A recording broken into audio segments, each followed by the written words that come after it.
This session is on people and performance, specifically talking more about performance appraisals. In this session, you'll understand the purpose of a performance appraisal and identify ways in which effective performance management systems can contribute towards the achievement of overall organisational goals. We'll discuss the implications of poor performance and identify ways to deal with poor performance, and also understand and be able to conduct a performance appraisal. Okay, so firstly, what is a performance appraisal and what is its purpose? So ultimately, a performance appraisal is a formal review and evaluation of an employee's job performance and productivity in relation to goals that have been previously agreed upon. It's really important in terms of how these goals are agreed upon. And we talk about MBO, or management by objectives, and this is where you are involved in the goal setting process. So we talk about this as more of a participative style of management, where you actually sit down and discuss your performance goals with your supervisor, with your manager. And you're much more likely to buy in to achieve those goals if you've actually been part of the decision-making process.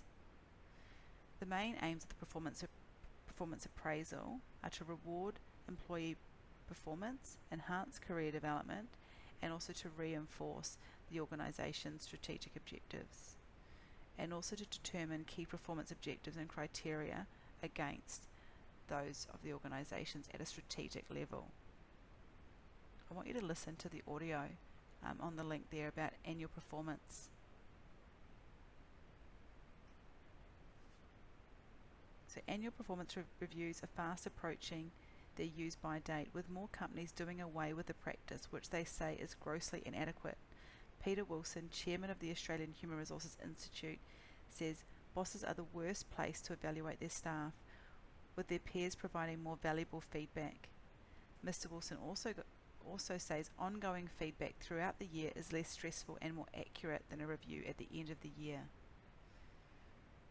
I want you to think about 4 benefits of continuous feedback as opposed to a 6-monthly or yearly performance appraisal review.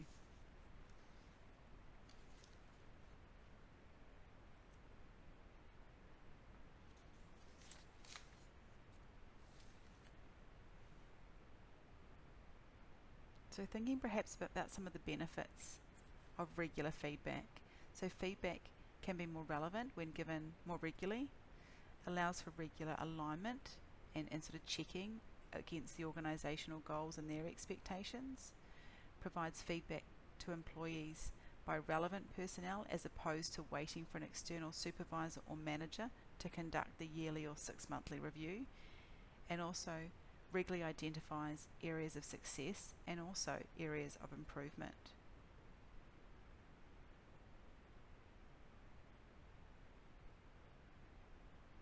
If we look perhaps at the 6-month or yearly review, you're documenting performance with personnel records, you're identifying training gaps and progression planning, you're rewarding performance. When regular feedback does not work in dealing with poor performance, you can address issues in a formal process.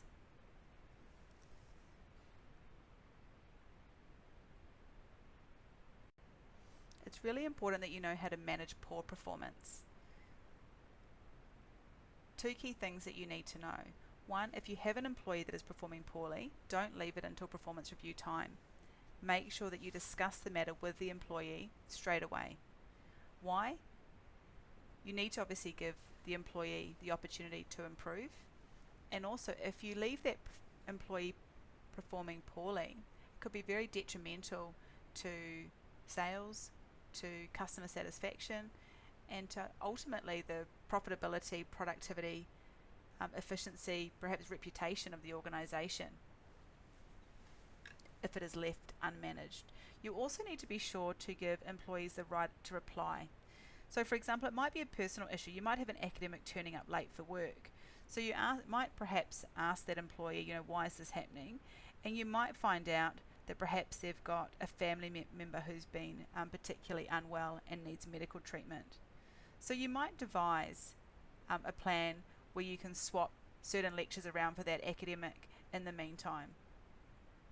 Alternatively, it could be a training issue. You might have an employee perhaps at Telstra who's being impolite to customers and receiving customer complaints.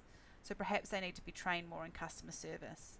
So it's important that you find out what the issues are so you can then make an informed decision about the next sort of stages in that plan of attack. It's really important that you keep a record, and it's important if performance does not improve, then you need to go through the warning process.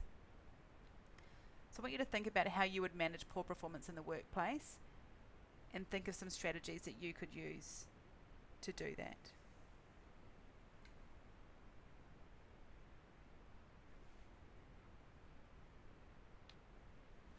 It is also important to think about managing harmful behaviours in the workplace, and there's a section on this in the textbook talking about bullying, misconduct, workplace violence, etc. I want you to have a think about some of the strategies that you could use to manage harmful behaviours in the workplace. A couple of key points for you to think about. One, the best strategy is really prevention, to have a no tolerance policy in the workplace.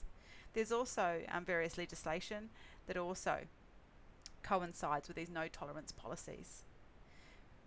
But also, there's no point having policies and procedures if employees are not aware of them. So you need education, training, development and awareness on these policies and procedures, the fact that there's no tolerance.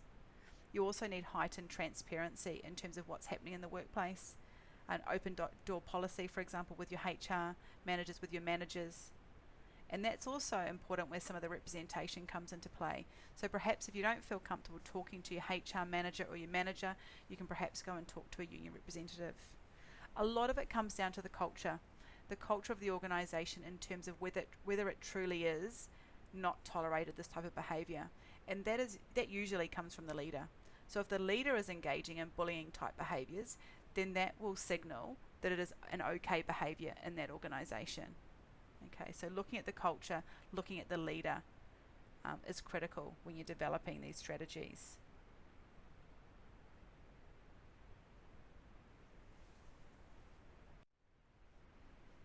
I want you to have a look at these video links. One, Managing Poor Performance of Margaret Jolly Consulting, and also Coaching Poor Performance at Media Partners.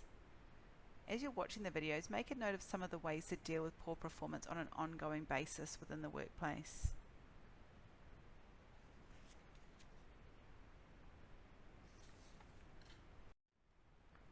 I now want you to conduct your own performance appraisal, and you can add this as a work example to your e-portfolio.